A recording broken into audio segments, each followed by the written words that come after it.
Hello my dear students, I am Karamjeet. I welcome you all on my YouTube channel The Quest of Karamjeet. The Quest of Karamjeet channel के ऊपर आप सभी का स्वागत है।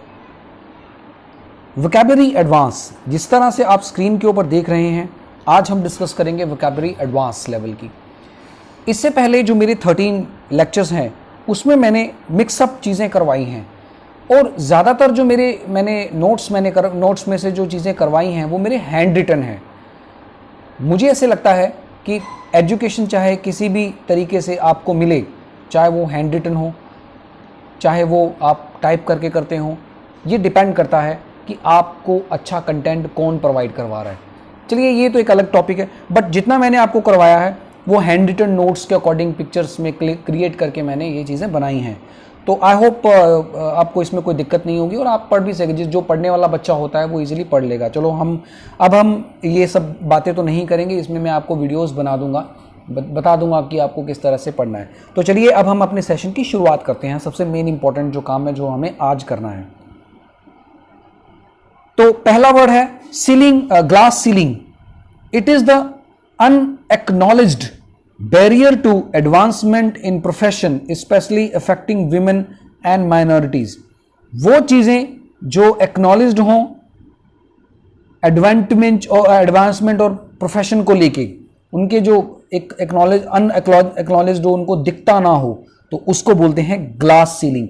जैसे यूसेज कैसे कर सकते हैं?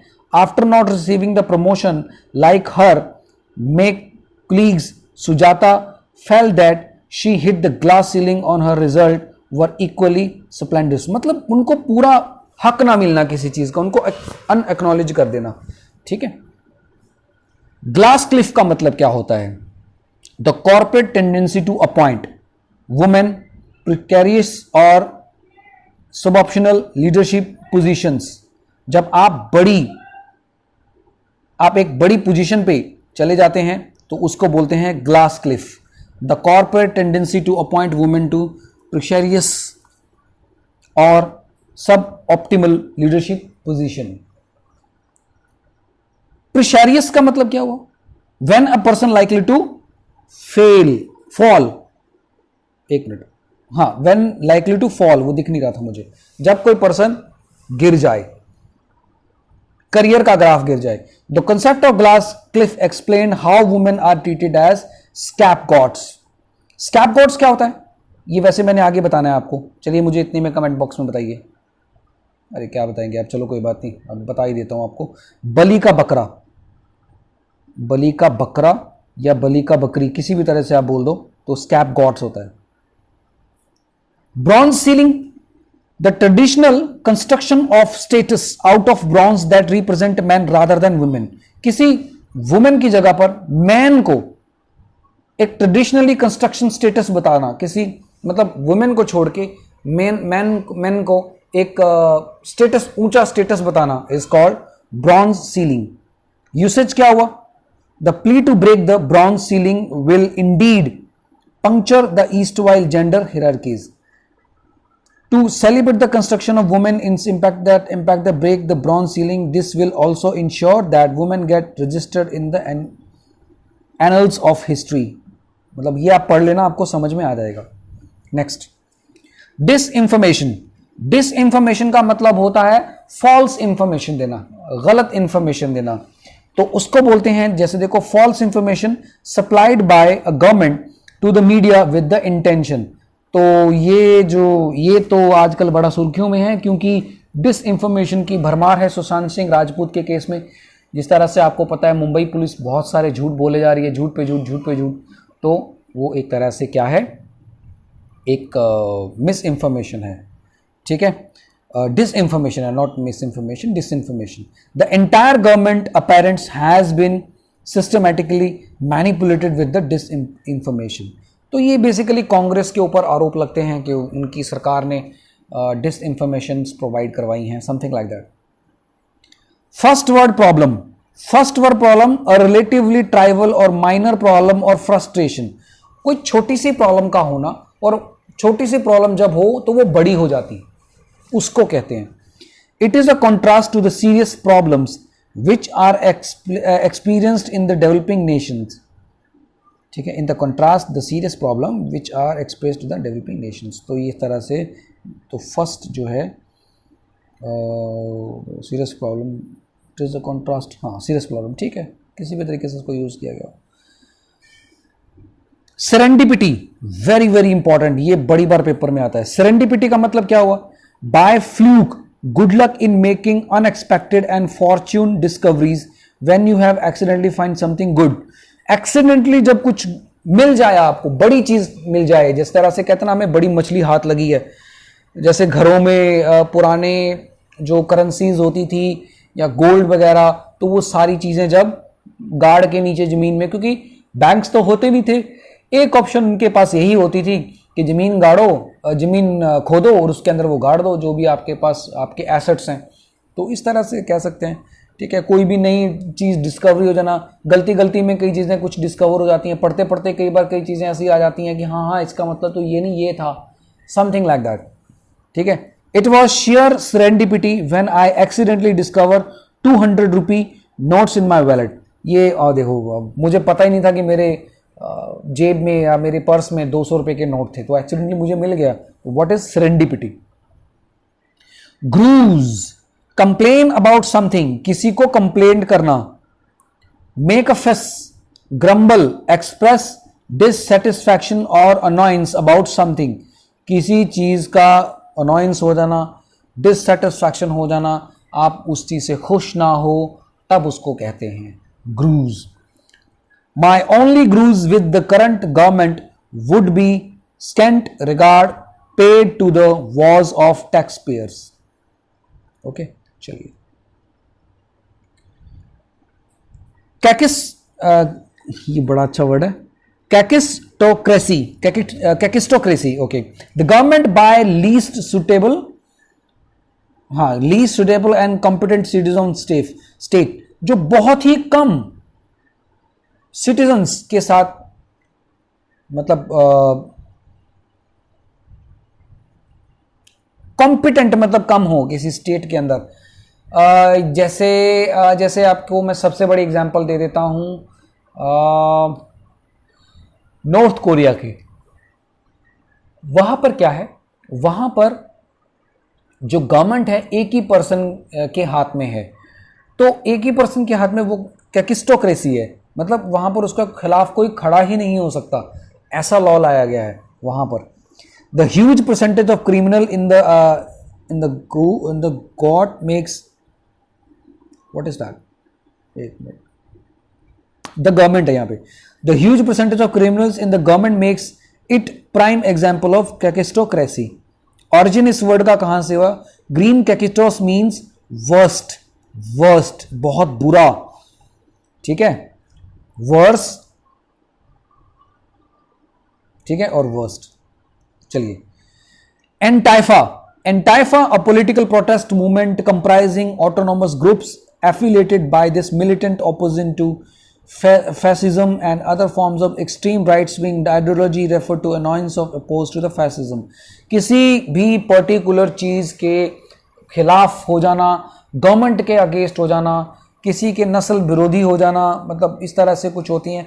Antifa types of incident happen in Pakistan, actually in Balochistan, तो आपको ये चीज़ें सारी दिखती हैं वहाँ पे, तो इस तरह से उसको बोलते हैं। The antifa enthusiasm have gathered mass criticism due to their allegiance with violence।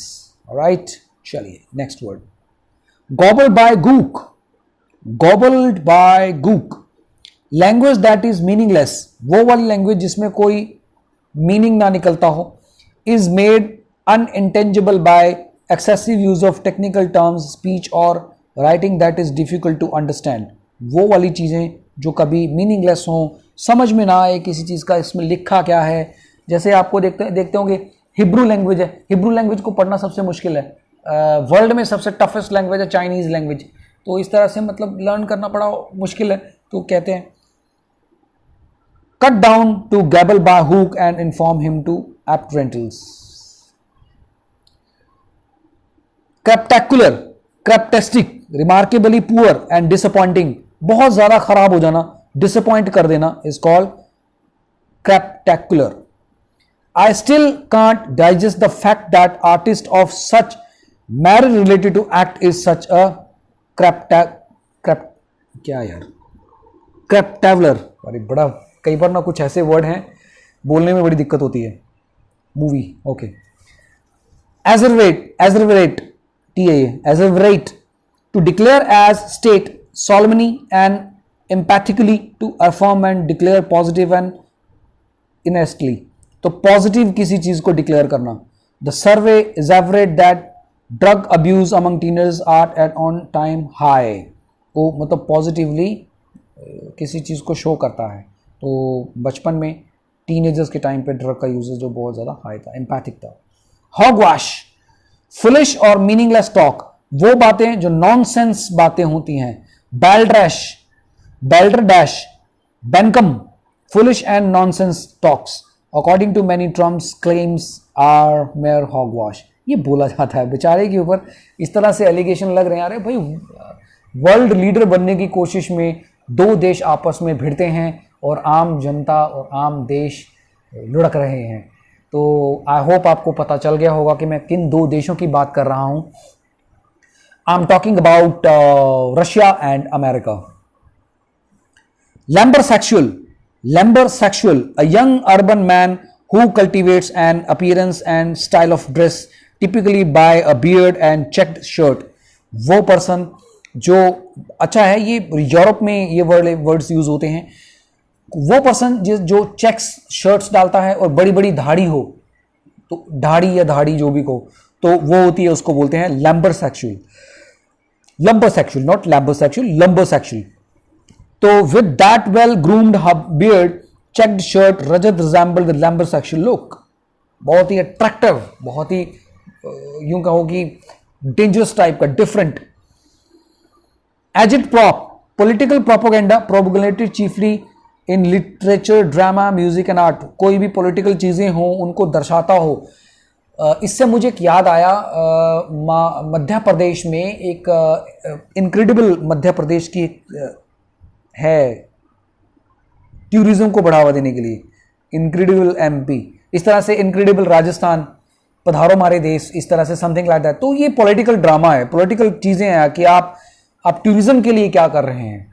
Right, political party tourism के लिए कैसे काम कर रही है. हिमाचल वाले बोलते हैं देवभूमि, उत्तराखंड वाले भी देवभूमि बोलते हैं, जम्मू एंड कश्मीर बोलते हैं, जम्मू एंड कश्मीर को वैली बोलते हैं, जम्मू एंड कश्मीर वैली, धरती का स्वर्ग बोलते हैं. तो पंजाब को क्या बोलते हैं, पंजाब को बोलते हैं द पीस प्लेस. अब तो नहीं रहा, खैर बहुत वर्स्ट सिचुएशन है यहाँ पे. चलिए इस टॉपिक के ऊपर हम फिर कभी बात करेंगे. Herd mentality, also called mob mentality, the tendency for people's behavior and belief to conform to those of the group to which they belong. ऐसे लोग जो एक भीड़ का हिस्सा हो, वो लोग जो भीड़ में रह के गुस्सा दिखाते हो. जैसे आपको याद होगा एक वर्ड होता है मॉब लिंचिंग. अब ये वर्ड क्या हो गया, ये मैं अक्सर मेरे जो स्टूडेंट मुझसे पढ़ने आते थे, अभी तो लॉकडाउन चल रहा है तो ये तो अभी पॉसिबल नहीं है, उनको मैं ये चीज जरूर बताता था कि what is mob lynching. Mob lynching actually वो होता है जब भीड़ गुस्से में होती है और वो आपको तो नहीं, खैर किसी से जब किसी को गुस्सा हो जाए तो मारने मरने पर उतारो हो जाती है, उसको बोलते हैं. तो वही सेम चीज ये, also called as mob mentality. जो मॉब की, देखिए ऐसा नहीं होता है, भीड़ वाली गुस्से वाले लोग हैं, तो क्या आप एक बात बताइए, उन बहुत ज्यादा उग्र हैं, आप उनको समझा सकते हैं? गलती कर बैठेंगे आप उनसे बात करके, है ना. तो ये सारी चीजों का ध्यान रखना पड़ता है. The mindless violence during the American Civil War was symbolic of the herd mentality follow by the southern plant owners. तो इस तरह से माइंडलेस वायलेंस हो गया साउदर्न प्लांट्स वालों के पास. नॉन स्लांट, देखिए कितना अच्छा वर्ड है. कोई इसको बोलेगा nonchalant. Nonchalant is the correct pronunciation. Feeling और appearing casually, calm, relaxing, not displaying anxiety, interest or enthusiasm, having an air of easy, unconcerned and indifferent, not being concerned. तो मतलब interest लेना, feeling appearing casually, काम, इस तरह से देखना आप बहुत काम हैं, कूल हैं, आपको कोई दिक्कत नहीं है, इस तरह से ऑब्जर्व करता है पर्सन, तो उसको बोलते हैं the nonchalant journalist was unfazed when the superstar arrived. Okay, uxorious का मतलब होता है एक्सेसिवली फॉन्ड और सबमिसिव टू अ वाइफ, अपनी वाइफ से बेहद प्यार करने वाला इज कॉल्ड यूक्सोरियस। बहुत कम लोग होते हैं, चलिए मैं भी मैरिड हूं तो मेरी भावनाएं तो आप समझिए। यूजेस एडम्स यूनोर्सियसनेस, ये नहीं यहाँ पर होगा, यूक्सोरियस होना चाहिए यहाँ पे, यूक्सोरियस, यहाँ पे एक्स आएगा। Adam's uxoriousness lead to the fall of man, उसका जो बेहद प्यार करने का तरीका था वो उसके गिरने का कारण बना। हैंड-पैक्ड क्या होता है? इससे, क्योंकि आप किसी कोई पर्सन अपनी वाइफ से अगर बहुत बेहद प्यार करता है तो उसको यह बोला जाता है कि वो जोरू का गुलाम है, तो उसके लिए क्या वर्ड हो गया? हैंड-पैक्ड, जोरू का गुलाम। यूक्सोर्स का मतलब होता है वाइफ। सिंपल भाषा में तो हमें यह पता है कि वाइफ वाइफ वाइफ वाइफ। अगर, हाँ ये देखो ग्रामर का एक और वर्ड है, अगर मान लो वाइफ को प्लूरल हम कहेंगे तो हम क्या कहेंगे? वाइफ्स, और वाइफ्स नहीं होता, ये गलत है। ये ग्रामर में आपको लिखा होता है ये, जबकि आपको वाइफ्स करना होता है। तो यूक्सोर का मतलब होता है wife. Low hanging fruit, doing the simplest और easiest work first and so for quick fix the procedure life. वही बहुत जो कम, जो आसानी वाली चीजें होती हैं उनको पहले कर लेना। कहते हैं ना, छोटे छोटे काम पहले कर लो, उसके बाद में बड़े काम करेंगे। तो लो हैंगिंग फ्रूट, लो हैंगिंग फ्रूट का भी मतलब यही हुआ कि आपके हाइट के हिसाब से नीचे अमरूद या कोई फ्रूट आपके लटक रहा है, तो आप क्या कहें? पहले यार ये वाले तोड़ लो, ऊपर वाले बाद में तोड़ेंगे। We should finish the project work as it is a low hanging fruit which can fetch us more marks in the intervals. Egalitarian का मतलब होता है equal opportunity। जब कभी आप किसी पर्सन को equal opportunity देते हैं, हम सभी को अधिकार है पढ़ने का, घूमने का, संविधान हमें ये पूरा हक देता है। आप भारत में कहीं पे भी रह सकते हैं, किसी भी धर्म को अपना सकते हो, किसी भी भाषा को अपना सकते हो, किसी का आपके ऊपर अधिकार नहीं है। स्कैपगोट, बलि का बकरा, ये हम ऑलरेडी डिस्कस कर चुके हैं। मिस इंफॉर्मेशन, ऑनेस्ट मिस्टेक होना। Disinformation, a false information by the government. Prelapsarian, before the fall. Lapsarian है यहाँ पे, आर्जियन नहीं है, लैप्रेरियन, तो बिफोर द फॉल, गिरने से पहले। Portmanteau, when make word with two words, जब दो वर्ड्स के साथ एक कोई वर्ड बन जाए। जैसे एक प्रीवियस सेशन में मैंने टीएस के बताया था, है ना? तो टीएस के ढूंढिए, जो एक सेशन करवाया था मैंने, वर्ल्ड्स लॉन्गेस्ट वोकैबुलरी वर्ड्स, तो उसमें है वो, आई थिंक 6 नंबर में है। मोनोक्रोमेटिक, विदाउट बियर्ड पीपल, वो लोग जो दाढ़ी नहीं रखते हैं। तो ये था सेशन आज का, और अच्छे अच्छे वर्ड्स मैं आपके लिए लेके आया था।